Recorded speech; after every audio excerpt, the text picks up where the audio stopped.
The Colony adalah judul film yang bakal aku ulas kali ini, dengan genre action, science fiction, dan thriller yang rilis pada tahun 2013. Dan seperti biasa, kita langsung aja ke ceritanya. Enjoy!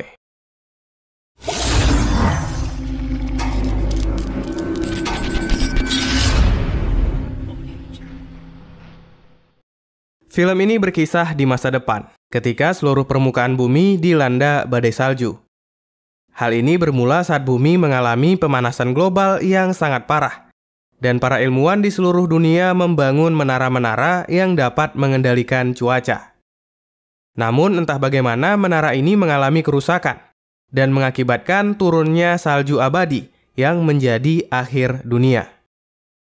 Nah, di awal film diceritakan sekelompok orang yang berhasil selamat dari bencana ini hidup di sebuah bunker bawah tanah yang dinamakan Koloni 7. Di sini mereka hidup selama berpuluh-puluh tahun, tapi jumlah mereka semakin lama semakin berkurang karena adanya pandemi penyakit flu menular di dalam koloni yang secara perlahan membunuh satu persatu dari mereka yang tertular. Singkat cerita, pada suatu hari salah seorang penjaga radio mereka menerima panggilan darurat atau SOS dari Koloni 5, yang merupakan koloni lain yang berhasil selamat di tengah badai salju. What's up? SOS loop from Colony 5. SOS? SOS. You sure it's 5? It's gotta be. It's their code. Marcus always checks in. Mendapati panggilan ini, sang pemimpin koloni yang bernama Briggs berencana mendatangi Koloni 5 untuk memeriksa apa yang terjadi pada tetangga mereka itu. Ia meminta 2 orang sukarelawan untuk menemaninya. Dan 2 orang pria bernama Sam dan juga Gray mengajukan diri untuk pergi bersama dengannya. Mereka bertiga pun pergi berjalan kaki di tengah badai salju yang sedang terjadi, melewati sebuah jembatan yang sangat besar, dan saat malam hari mereka beristirahat di sebuah bangkai helikopter. Kemudian keesokan harinya sampailah mereka di tempat Koloni 5 berada. Di tempat ini mereka mendapati bekas genangan darah tepat di depan pintu masuk Koloni 5. Karena hal ini, secara diam-diam mereka bertiga turun masuk ke dalam koloni itu untuk memeriksa apa yang sebenarnya terjadi. Tapi mereka tidak menemukan satu orang pun di dalam sana. Hingga suatu ketika mereka mendengar sebuah suara di dalam suatu ruangan dan menemukan seorang pria bernama Lee yang berhasil selamat. Tapi entah kenapa Lee terlihat sangat ketakutan dan menyuruh mereka untuk kembali menutup pintunya. Selanjutnya, Sam bertanya kepadanya tentang apa yang terjadi di koloni itu. Lee pun menceritakan bahwa awalnya mereka mendapatkan sebuah transmisi atau siaran video yang memperlihatkan seseorang yang berhasil memperbaiki menara cuaca dan menghilangkan salju abadi. We have melted pack ice. We now have soil. We have sun. We now have the conditions to grow. Melihat video ini, Koloni 5 memerintahkan orang-orangnya untuk mencari tempat itu. Namun, kesialan terjadi. Saat kembali dari pencarian mereka, anggota Koloni 5 ternyata diikuti oleh sekelompok orang, yang akhirnya menyerang dan membantai koloni mereka. Dan tiba-tiba di tengah pembicaraan ini, suara-suara aneh kembali terdengar. Mereka pun dengan terburu-buru memeriksa keadaan. Dengan sangat hati-hati mereka memeriksa asal suara itu dan menemukan hal yang tak terduga, di mana ada sekelompok orang yang sedang memotong-motong tubuh manusia dan memakan dagingnya. Sialnya, orang-orang ini menyadari kehadiran Briggs dan mengejar mereka. Dengan cepat Briggs dan Sam langsung kabur. Tapi karena ketakutan, Gray malah terpisah. Dan akhirnya ia diserang oleh orang-orang kanibal yang mengejarnya. Tak lama teman-temannya pun datang membantu. Dan ternyata Gray sudah tak bisa tertolong. Melihat Gray sudah mati, mereka berdua berusaha keluar dari sana. Di tengah pelarian mereka, Briggs merusak tangga yang ada sehingga musuhnya tidak dapat mengejar. Selanjutnya, ia meledakkan pintu masuk koloni itu.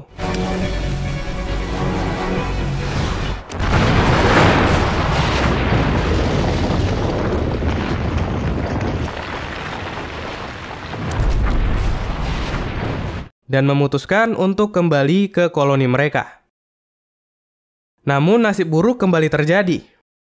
Entah bagaimana orang-orang kanibal itu berhasil keluar dari koloni 5 dan mengikuti jejak kaki mereka. Karena diikuti, Briggs dan Sam langsung lari kembali ke jembatan dan berencana untuk meledakkan jembatannya agar musuh mereka tidak bisa mengejar. Sayangnya, api pada sumbu dinamit yang sudah Briggs pasang tiba-tiba mati, sehingga dinamit itu tidak meledak. Briggs pun akhirnya kembali mengambil dinamit itu. Kemudian ia terpaksa mengorbankan diri untuk dapat meledakkan jembatannya.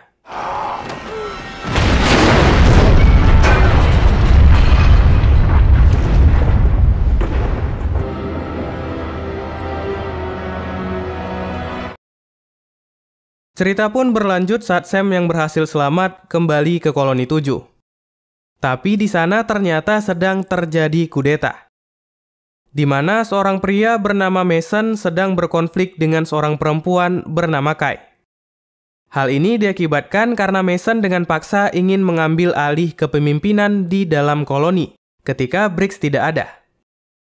Dan Mason secara sepihak juga membunuh orang-orang yang menurutnya sudah terkena flu, karena ia sangat takut tertular dengan penyakit itu.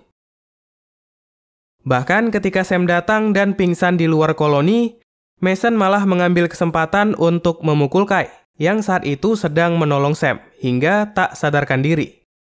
Dan kemudian ia memborgol Sam di tempat tidurnya. Nah, ketika Sam terbangun, ia langsung menceritakan tentang koloni 5 yang diserang oleh sekelompok orang-orang kanibal. Namun Mason tetap tidak percaya, bahkan sampai mengatakan Sam sudah gila. Beruntungnya ada seorang anak kecil yang mau membantu melepaskan borgolnya. Dan ketika sudah terbebas dengan cepat ia melepaskan Kai, yang tak lain adalah pacarnya. Setelah itu ia mengambil sejumlah bibit tanaman dan mencari dari satelit di mana lokasi yang sudah tidak tertutupi salju, sebagaimana rekaman video yang Sam lihat di koloni 5. Dan tiba-tiba Mason datang menghalangi Sam, yang saat itu ingin kabur. Bahkan ia sampai berniat akan membunuh Sam. Tapi saat mereka sedang berkelahi, para kanibal itu ternyata sudah sampai di koloni mereka dan mencoba untuk menerobos masuk. Mason yang awalnya tidak percaya akhirnya mempercayai Sam. Dan bersama dengan penghuni koloni lainnya, mereka menunggu di depan pintu masuk untuk melawan orang-orang yang mau menyerang mereka. Sialnya, para kanibal ini malah masuk dari ventilasi udara. Kemudian dengan barbarnya membunuh penghuni koloni yang ada. Walaupun mereka menggunakan senjata api, koloni ini tetap tidak bisa melawan. Dan mereka yang bisa bertahan terpaksa bersembunyi di dalam sebuah ruangan. Di sini Sam tidak tinggal diam. Ia mencoba untuk membuka ventilasi udara agar mereka dapat keluar ke permukaan. Namun Mason masih bersikeras untuk bertahan di sana dan malah ingin membunuh Sam. Tapi tak lama pintu mereka berhasil dirusak. Akhirnya Mason membatalkan niatnya untuk membunuh Sam. Dan ia memilih untuk mengorbankan dirinya dengan meledakkan tabung gas yang ada.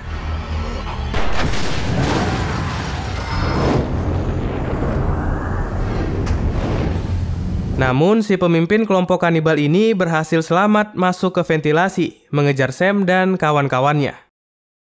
Sekuat tenaga, ia mencoba melawan, sampai mereka terjatuh dari ventilasi. Dan ia mati-matian bertarung melawan musuhnya itu. Di pertarungan ini, Sam berhasil memukuli lawannya hingga babak belur. Tapi saat akan pergi, lawannya ternyata masih hidup.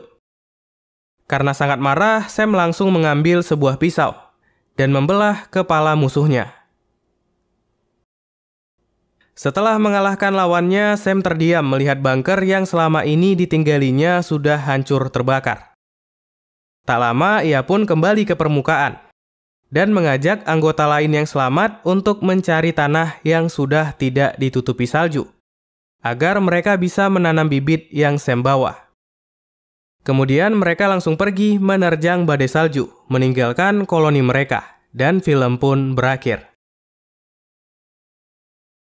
Oke, sedikit review dari aku.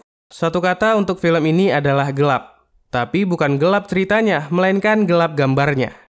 Hampir semua adegan action seperti perkelahian, bunuh-bunuhan, pokoknya hal-hal yang menegangkan selalu ditampilkan dengan kondisi cahaya yang remang-remang.